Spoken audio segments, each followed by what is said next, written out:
Bonjour à tous, on se retrouve aujourd'hui pour une nouvelle vidéo actualité sur Cyberpunk TCG. Petite parenthèse, à partir d'aujourd'hui, quand je ferai d'autres vidéos de ce genre, c'est-à-dire actualité, un peu des informations à droite à gauche, je mettrai dans le titre de la vidéo, et vous avez sans doute dû le remarquer dans cette vidéo-là, je mettrai N54 News. Si vous avez la ref, dites-le en commentaire. Mais du coup, quand vous verrez ce tag-là dans les titres des vidéos, ça signifiera que ça ne traite pas d'un seul sujet précis, mais vraiment des infos que j'ai pu choper à droite à gauche, un petit peu tout mélanger, etc. Comme par exemple cette vidéo-là, dans laquelle nous allons voir la fin du Kickstarter et les dernières récompenses qui ont été débloquées. Nous allons analyser la dernière carte également qui a été dévoilée. Et nous allons voir deux illustrations récemment dévoilées également. Et on va en parler de suite. Allez, c'est parti. Donc on se retrouve devant cette image de Lucina Kushinada, qui a été également l'une des dernières illustrations dévoilées récemment. Mais pourquoi celle-ci est importante? Parce qu'en fait, c'est l'illustration du stretch goal du Kickstarter pour les 20 millions qui ont été atteints. Et en fait, c'est l'illustration de la carte récompense pour ce palier. Et donc, vous allez voir un petit aperçu maintenant. Voilà, donc c'est la carte que tous ceux qui ont participé au Kickstarter recevront en cadeau pour avoir atteint les 20 millions de participation. Et en fait, c'est la version alternative de cette carte-là, que vous connaissez sans doute déjà, puisque nous l'aurons également aussi, celle-là, offerte en bonus dans le Kickstarter. Et donc voilà, là on a eu une petite illustration en plus qui est vraiment, je la trouve vraiment magnifique. Un peu style aquarelle ou feutre à alcool. Je sais pas également s'il y a une petite référence peut-être dans l'illustration à Ghost in the Shell avec les tuyaux qui arrivent de derrière la nuque, etc. Ça peut être une rêve comme pas du tout. Honnêtement, je ne sais pas trop, mais j'ai l'impression quand même qu'il y a une petite inspiration. Donc voilà, en tout cas, j'aime beaucoup cette illustration et je suis très content de l'avoir en cadeau pour les 20 millions. Donc c'est parfait. On se retrouve maintenant pour le dernier palier qui a été débloqué et c'était un palier secret. Donc on regarde ça de suite.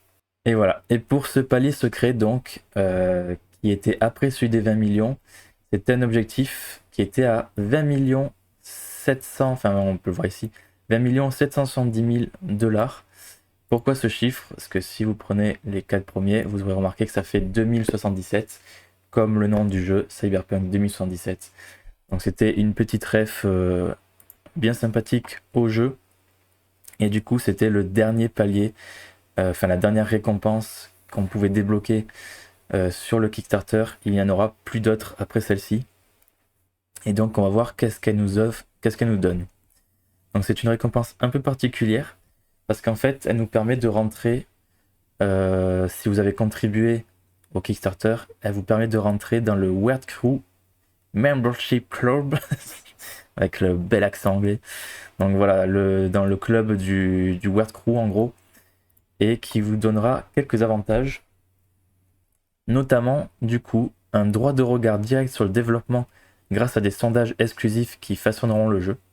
Donc de temps en temps, je sais pas, ça sera sans doute via les emails, parce que si vous avez participé au Kickstarter, votre email a été enregistré. Donc sans doute via l'email, on recevra de temps en temps des sondages pour développer le futur du jeu, ou alors pour demander notre avis, etc. Donc assez sympathique. Ensuite, des chances d'obtenir de futures cartes Nova rares. Donc ça c'est bien, mais à la fois j'ai un petit peu peur, enfin peur, c'est un grand mot, mais en fait c'est des chances d'obtenir.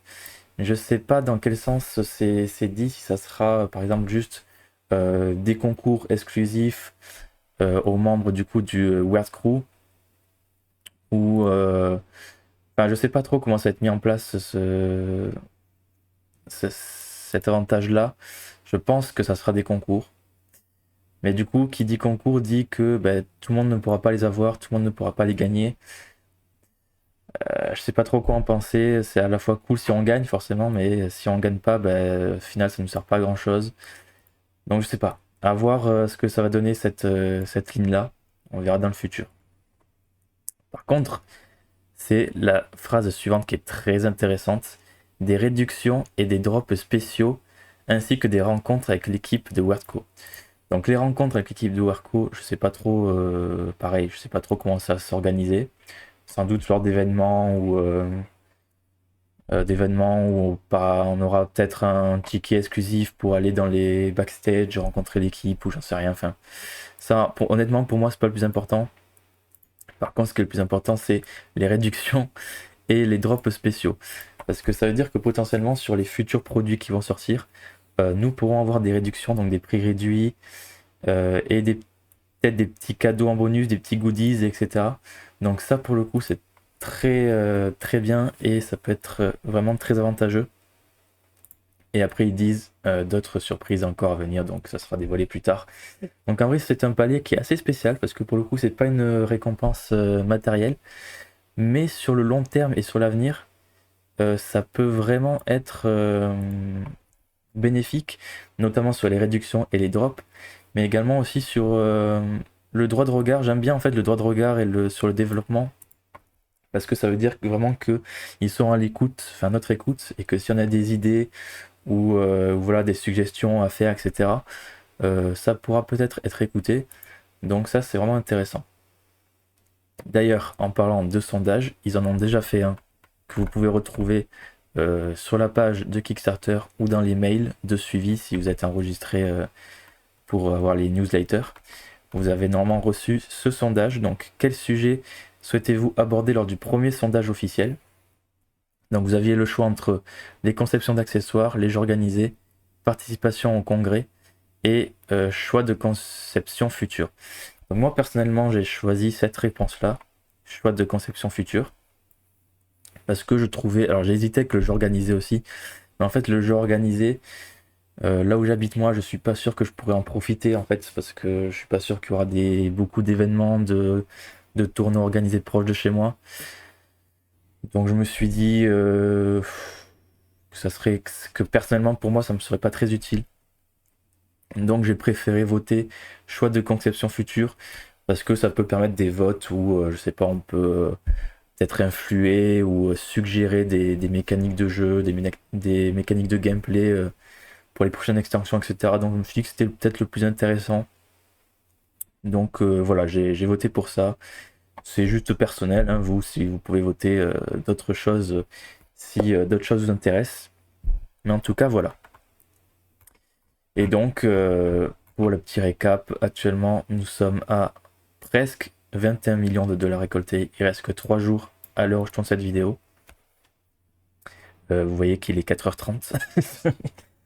Non, je suis un veille tard.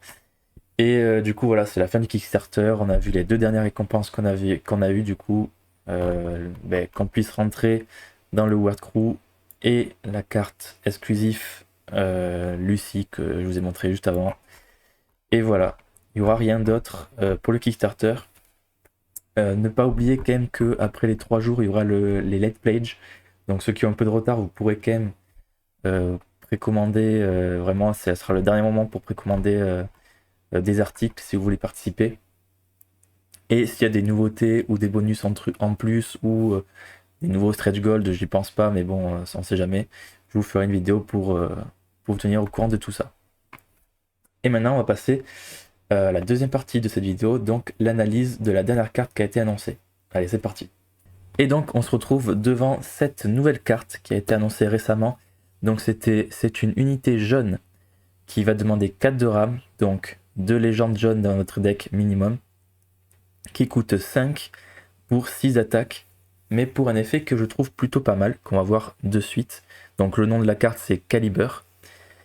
Et quand elle est défaite, donc quand elle est détruite lors d'un combat, ou pas que, mais enfin que l'unité passe du terrain à la défausse, l'effet s'active, et donc votre rival se défausse d'une carte. Si le coût de la carte est égal à la valeur d'un Gix allié, votre rival défausse une autre carte de plus. Donc moi je trouve que cette carte est très intéressante, malgré que le 6 d'attaque pour 5 de coups peut paraître un peu juste, je la trouve très intéressante parce que c'est une carte qui va mettre de la pression à l'adversaire en fait. C'est une carte qui va potentiellement rester longtemps sur le terrain parce que votre adversaire va pas forcément vouloir la détruire, puisque s'il la détruit, de base, il se défausse d'une carte.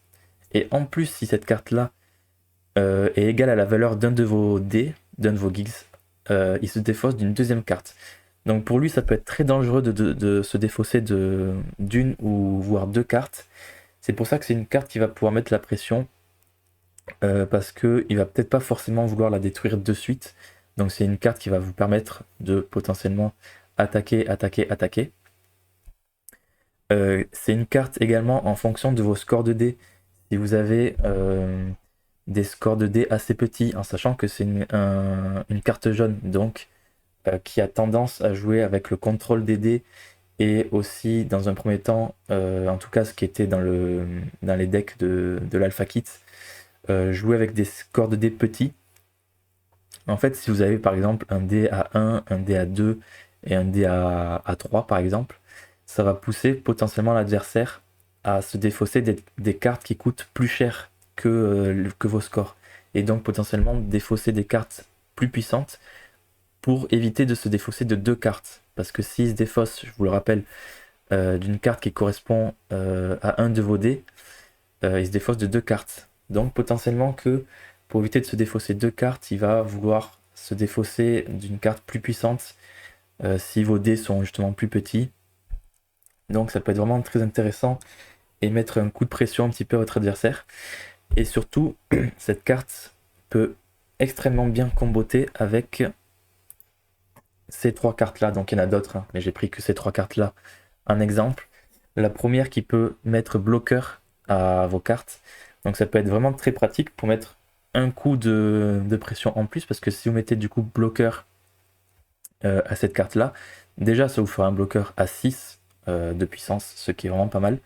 Et en plus, vous pourrez plus facilement la détruire, parce que si votre adversaire attaque et que vous utilisez bloqueur avec celle-ci, et que l'adversaire du coup détruit cette carte-là, il se défausse d'une carte, et l'effet s'active. Donc c'est vraiment pas mal. Et les deux autres cartes, c'est des équipements qui donnent en puissance à votre carte, mais qui détruisent votre carte à la fin de votre tour. Donc ça aussi c'est pareil, ça peut être vraiment pratique pour faire un coup de berserker comme j'appelle ça. C'est-à-dire vous vraiment donner un gros coup de boost à votre carte pour que ça devienne une grosse carte d'un coup. Vous attaquez soit l'adversaire directement pour lui voler plusieurs dés d'un coup, soit une de ces unités qui est potentiellement puissante. Avec une de ces deux cartes, vous pourrez peut-être aller la chercher, et ensuite votre carte se détruit à la fin de votre tour et du coup déclenche l'effet qui fait que l'adversaire va se défausser d'au moins une carte, et deux dans le meilleur des cas. Et vous avez remarqué que toutes ces cartes là sont jaunes, donc possible à mettre dans le même deck. On remarque quand même qu'avec les dernières cartes jaunes qui ont été montrées et celles qu'on connaît déjà, le deck jaune est quand même basé beaucoup sur le contrôle de terrain et le contrôle des ressources. Quand on dit contrôle des ressources, c'est les dés, aller chercher des dés, ou modifier le score des dés pour avoir plus ou moins de script cred. Aussi sur pareil la destruction de cartes adverses, donc se défausser des cartes dans la main ou détruire les cartes directement sur le terrain et tout. Il y a quand même un archétype jaune qui se dessine vachement là-dessus. Donc c'est un deck assez tempo contrôle, je dirais, pour le moment, en tout cas de ce qu'on a vu. Donc c'est assez intéressant. Et ensuite, donc ça, l'analyse de cartes, c'est fait.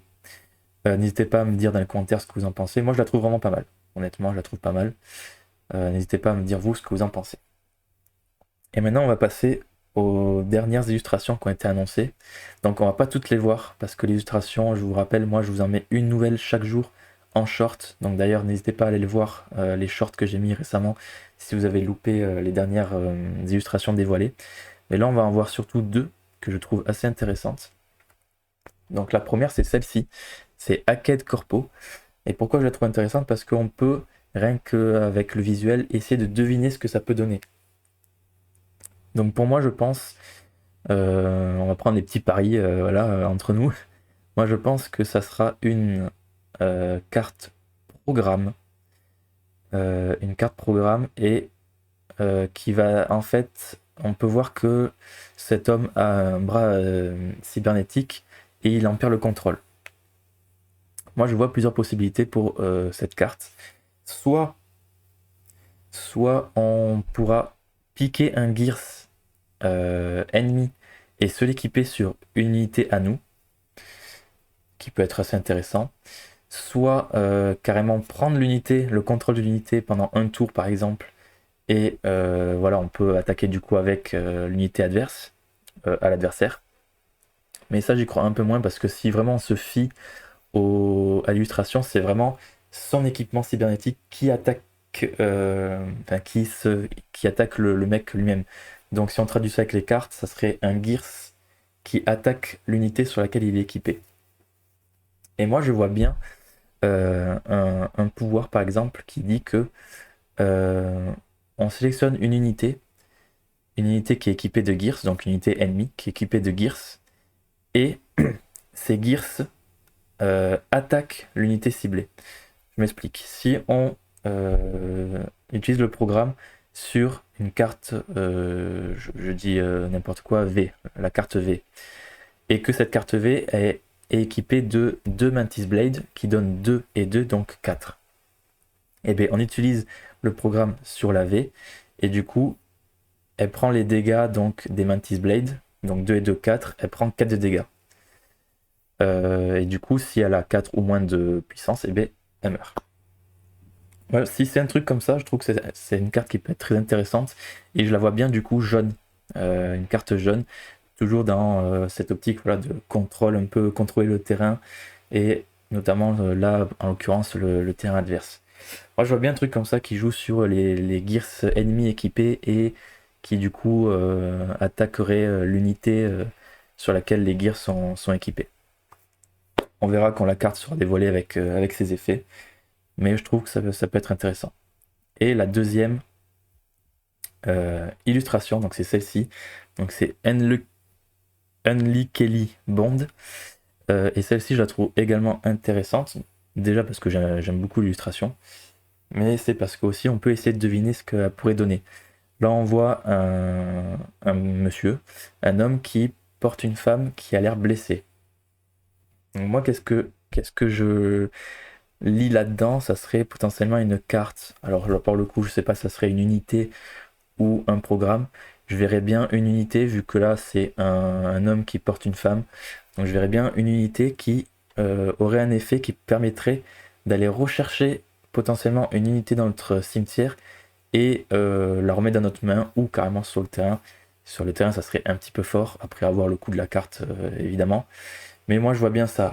Pouvoir récupérer une unité du cimetière et la remettre dans la main, ça peut être très intéressant. C'est un peu ce qui est traduit sur l'image. Hein. C'est un mec qui porte une femme blessée. Qui dit femme blessée dit unité blessée. Unité blessée dit unité qui a été détruite auparavant et donc qui est dans le cimetière. Voilà, dites-moi ce que vous en pensez. Ce que vous pensez également de ces illustrations et pour vous quels seraient les effets et la nature de ces cartes. Dites-moi ce que vous pensez de la carte Lucie également qu'on a vue au tout début. Je peux vous la remontrer rapidement.